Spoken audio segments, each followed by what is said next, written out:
जय हिंद साथियों। आज हम जनरल साइंस के महत्वपूर्ण प्रश्न बताएंगे जो आगामी परीक्षाओं के लिए बहुत महत्वपूर्ण है। ठीक है दोस्तों आप डेली मॉर्निंग में सुबह फ्रेश होने के बाद अपना टारगेट लक्ष्य फिक्स करिए कि आज हमें इतना तैयार करना है और पूरी कायनात के साथ सारा दिन उस पर फोकस करिए। इस तरह से दोस्तों आप अगर डेली तैयार करते हैं तो आपकी तैयारी बहुत अच्छी हो जाएगी और आप हर एग्जाम फाइट करने लगेंगे। ठीक है दोस्तों, याद रखिएगा हमेशा अपने लक्ष्य पर फोकस करो। इसीलिए हम कहते हैं कुछ कर दिखाओ ऐसा कि सब करना चाहे आप जैसा। ठीक है दोस्तों, अब देखिए साइंस का पहला क्वेश्चन कह रहा है निम्नलिखित में से किस उद्योग में अभ्रक कच्चे माल के रूप में प्रयुक्त होता है। तो विद्युत उद्योग में ध्यान रखना। निम्नलिखित में से किस उद्योग में अभ्रक कच्चे माल के रूप में प्रयुक्त होता है। तो विद्युत के रूप में। अगला है विद्युत प्रेस का आविष्कार किसने किया था। तो विद्युत प्रेस का आविष्कार किसने किया है। तो हेनरी सेले ने। ध्यान रखना, विद्युत प्रेस का आविष्कार किसने किया है। हेनरी सेले ने। अब प्रेशर कुकर में खाना जल्दी पक जाता है क्योंकि प्रेशर कुकर में खाना जल्दी क्यों पकता है दोस्तों। तो प्रेशर कुकर के अंदर दाब अधिक होता है। दाब अधिक होने के कारण खाना जल्दी पक जाता है। दाब अधिक होता है, क्वथनांक बढ़ जाता है। ध्यान रखना। तो प्रेशर कुकर में खाना जल्दी क्यों पक जाता है। क्योंकि प्रेशर कुकर के अंदर का दाब अधिक होता है। अगला है दाब बढ़ने पर जल का क्वथनांक क्या होता है, बढ़ता है। जब दाब बढ़ेगा तो जल का क्वथनांक भी बढ़ेगा और क्वथनांक बढ़ने के कारण ही प्रेशर से भोजन जल्दी पक जाता है। ठीक है दोस्तों, दाब जब अधिक होगा क्वथनांक बढ़ जाएगा, इसलिए भोजन शीघ्र पच जाता है। अगला है प्रत्येक क्रिया के बराबर विपरीत दिशा में एक प्रतिक्रिया होती है। ये न्यूटन का कौन सा नियम है। तो दोस्तों ये न्यूटन का तृतीय नियम है। क्रिया प्रतिक्रिया का नियम भी कहते हैं इसे। प्रत्येक क्रिया के बराबर विपरीत दिशा में एक प्रतिक्रिया होती है। ये कौन सा नियम है। न्यूटन का तृतीय नियम है। ठीक है, इसे क्रिया प्रतिक्रिया का नियम भी कहते हैं। तांबा का शत्रु कौन है। तो गंधक होता है। ध्यान रखना, शत्रु कौन है। तांबा का शत्रु पूछा जाता है कौन है, तो गंधक का। ध्यान रखिएगा। अगला है उगते व डूबते समय सूर्य लाल प्रतीत होता है क्योंकि प्रकाश के प्रकीर्ण का ऐसा होता है दोस्तों। ध्यान रखना, उगते और डूबते समय सूर्य का लाल प्रतीत होना क्यों, उसका प्रकाश के प्रकीर्ण का होता है। ठीक है। अगला है उस कोशिकांग का नाम बताइए जिसे आत्महत्या की थैली कहा जाता है। तो दोस्तों लाइसोसोम होता है। लाइसोसोम को आत्महत्या की थैली कहा जाता है। अगला है एक ही अणुसूत्र वाले विभिन्न यौगिकों को क्या कहा जाता है। समावयवी कहा जाता है। ध्यान रखना। अगला संश्लेषित रेशा में क्या पाया जाता है। तो रियान पाया जाता है। संश्लेषित रेशा में क्या पाया जाता है, रियान पाया जाता है। पूछा जाता है रियान क्या है, तो संश्लेषित रेशा है। ध्यान रखना। अगला है सार्वधिक सार्वत्रिक विलायक किसे कहा जाता है। तो जल को सार्वत्रिक विलायक कहा जाता है। जल एक क्या है, एक प्रकार का विलायक है। ध्यान रखना, इसको सार्वत्रिक विलायक कहा जाता है। और दोस्तों जल अम्ल और क्षार दोनों का काम करता है। ध्यान रखिएगा। ठीक है। अगला है किस व्यक्ति ने डीएनए द्विगुणित कुंडली का पता लगाया था। तो वाटसन और क्रिक ने। ध्यान रखना, किस व्यक्ति ने डीएनए द्विकुंडित कुंडली का पता लगाया था, वाटसन और क्रिक ने। ऑक्सीकरण में क्या किया जाता है। तो इलेक्ट्रॉन मुक्त होते हैं। ऑक्सीकरण क्रिया में इलेक्ट्रॉन क्या होते हैं, मुक्त किए जाते हैं, यानी कि इलेक्ट्रॉन मुक्त होते हैं ऑक्सीकरण क्रिया में। ध्यान रखना।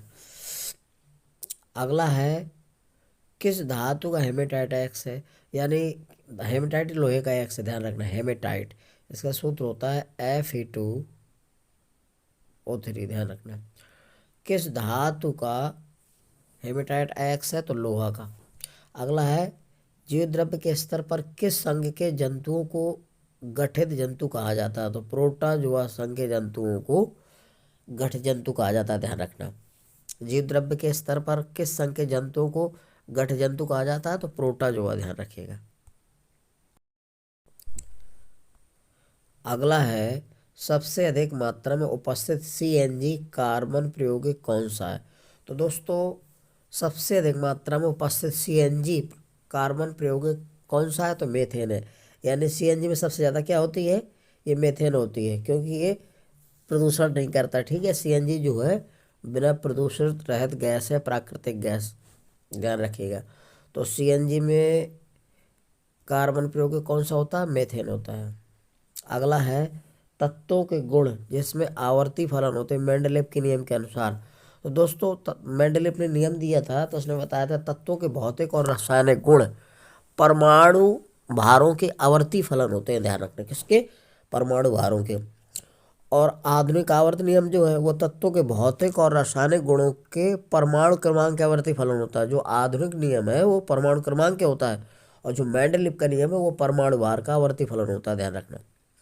अगला, लाफिंग गैस या हंसने वाली गैस का वैज्ञानिक नाम क्या है? तो नाइट्रस ऑक्साइड होता है। इसका सूत्र होता है N2O, ध्यान रखिएगा। नाइट्रस ऑक्साइड, लाफिंग गैस या हंसने वाली गैस का वैज्ञानिक नाम क्या होता है? Nitrous oxide, N2O।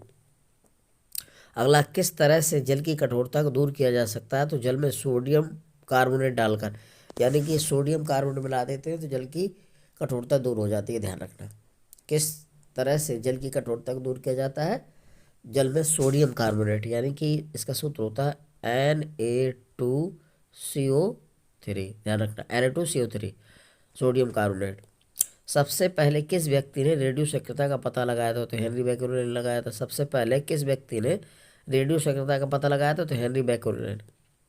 अगला है, किस तत्व को सबसे अधिक कठोर माना जाता है? तो जो हीरा होता है सब वो सबसे अधिक कठोर होता है, ध्यान रखना। किस तत्व को सबसे अधिक कठोर माना जाता है? तो हीरा को सबसे अधिक कठोर माना जाता है, ठीक है। अगला है, किस तत्व को सबसे कठोर माना जाता है? तो हीरा, दोस्तों अभी बताया था। कौन सा तत्व सबसे अधिक कठोर होता है? हीरा। अगला है, किस चीज में आरएनए पाया जाता है? तो कोशिका द्रव्य में आरएनए पाया जाता है, ध्यान रखना। किस चीज का मिश्रण है पीतल? तो पीतल में दोस्तों कापर यानी कि Cu और जिंक, Zn, जस्ता जिसको बोला जाता है, तांबा और जस्ता का मिश्रण होता है, ध्यान रखना। इसी को कापर कह सकते हैं और जिंक कह सकते हैं, ध्यान रखना। Cu और Zn का मिश्रण होता है। इस चीज का मिश्रण द्रव पेट्रोलियम गैस है। तो द्रव पेट्रोलियम में किस चीज का मिश्रण होता है, यानी कि द्रव पेट्रोलियम किससे मिलकर बनता है दोस्तों, ध्यान रखना। तो एथेन, ब्यूटेन और प्रोपेन, ठीक है। द्रव पेट्रोलियम में क्या होता है? एथेन होता है, ब्यूटेन होता है, प्रोपेन होता है, ध्यान रखना। अगला है, उस धातु का नाम बताइए जो एल्युमिनियम की मिश्र धातु है। तो मैग्नीशियम धातु है। उस धातु का नाम बताइए जो एल्युमिनियम की मिश्र धातु, यानी कि जो एल्युमिनियम के साथ मिक्स हो जाती है, ठीक है दोस्तों। तो यह है मैग्नीशियम Mg। क्या है? Magnesium Mg। किस अंग के द्वारा मेढक में श्वसन होता है? तो त्वचा के द्वारा होता है, ध्यान रखना। किस अंग के द्वारा मेढक में श्वसन होता है? त्वचा के द्वारा, ठीक है। अगला है, कितने वाट की अश्वशक्ति होती है? यानी कि 1 वाट बराबर 746 वाट होता है। एक अश्वशक्ति बराबर, सॉरी, 746 वाट होता है। कह रहा है कितने वाट की एक अश्वशक्ति होती है? तो 1 HP बराबर 746 वाट होता है, डब्लू, ठीक है, ध्यान रखना। ये अश्वशक्ति किसका मात्रक है? और शक्ति की अशक्ति का मात्रक है अश्वशक्ति, हॉर्स पावर, ठीक है दोस्तों। HP का मतलब होता है हॉर्स पावर। तो एक अश्वशक्ति बराबर 746 वाट होता है, यह अक्सर पूछा जाता है दोस्तों। किस वर्ग का जंतु मेढक होता है? एम्फीबिया वर्ग का जंतु मेढक होता है, ध्यान रखना। किस वर्ग का जंतु मेढक होता है? एम्फीबिया। उस व्यक्ति का नाम बताइए जो प्राकृतिक चयन के सिद्धांत का प्रतिपादक, तो प्राकृतिक चयन का सिद्धांत किसने दिया था? चार्ल्स डार्विन ने, ध्यान रखना। किसने दिया था? चार्ल्स डार्विन ने। अगला है, उस ईंधन का नाम बताइए जो अपस्फोटित गुण को दर्शाती है। तो ऑक्टेन संख्या। वो ईंधन कौन सा है जो अपस्फोटित गुण दर्शाती है? तो ऑक्टेन संख्या है। किस व्यक्ति ने सबसे पहले कृत्रिम संश्लेषण किया था? तो हरगोविंद खुराना ने। किस व्यक्ति ने सबसे पहले कृत्रिम संश्लेषण किया था? हरगोविंद खुराना ने, ध्यान रखना। अगला है, किस माध्यम के द्वारा अनुप्रस्थ तरंगों को उत्पन्न किया जा सकता है? तो दोस्तों ये ध्यान रखिएगा, सिर्फ ठोस में, ध्यान रखना। अनुप्रस्थ तरंगें उत्पन्न की जा सकती हैं किसमें? केवल ठोस में, ठीक है। ठोस, दो, गैस, तीन माध्यम होते हैं, तो सिर्फ ठोस में की जाती है अनुप्रस्थ तरंगें। द्रव में अनुदैर्ध्य तरंग उत्पन्न की जाती है, ध्यान रखना, ठीक है। अगला है, उस गैस का नाम बताइए जो वायुयान के टायरों में भरी जाती है। तो नियान भरी जाती है, एनी। कौन भरी जाती है? नियान, ध्यान रखना। उस गैस का नाम बताइए जो वायुयान के टायरों में भरी जाती है, क्योंकि ये हल्की होती है, ठीक है, तो नियान होती है। वायुयान के ट्यूबों में भरी रहती है, तो नियान। अगला है, मनुष्य के गुणसूत्रों में कुल कितनी संख्या पाई जाती है? 46। मनुष्य के गुणसूत्रों में कुल कितनी संख्या पाई जाती है? 46, यानी कि 23 जोड़े। जोड़े पूछे तो 23 जोड़े बताएंगे, और वैसे पूछे जाए तो कितना बताएंगे? 46। सबसे अच्छे कोयले का नाम होता है एंथ्रासाइट कोला। सबसे अच्छा पूछा जाता है कोला कौन होता है? एंथ्रासाइट होता है, ध्यान रखना। सबसे अच्छा कोला कौन सा होता है? एंथ्रासाइट। अगला, उस कार्बन का नाम बताइए जिसमें सबसे अधिक कार्बन की प्रतिशत मात्रा पाई जाती है। तो ढलुआ लोहे में सबसे अधिक कार्बन पाया जाता है। अगर सबसे कम मात्रा पूछी जाए किसमें, तो पेटवा लोहे में होती है, ध्यान रखना। सबसे ज़्यादा कार्बन की मात्रा होती है ढलुआ लोहे में और सबसे कम होती है पेटवा लोहे। सबसे शुद्ध लोहा होता है पेटवा और सबसे शुद्ध होता है ढलुआ, ध्यान रखना। कोई लड़की एक झूला झूल रही है, उसके पास कोई दूसरी लड़की अगर बैठ जाए तो उसका अवर्तकाल क्या होगा, अपरिवर्तित रहेगा। यानी कि गोलक का द्रव्यमान जो है लोलक का द्रव्यमान जो है गोलक, वो द्रव्यमान पर निर्भर नहीं करता, इसलिए कोई परिवर्तन नहीं आगे पड़ेगा। अगर आकर दूसरी लड़की बैठ जाती है, ठीक है, जैसा है वैसे रहेगा।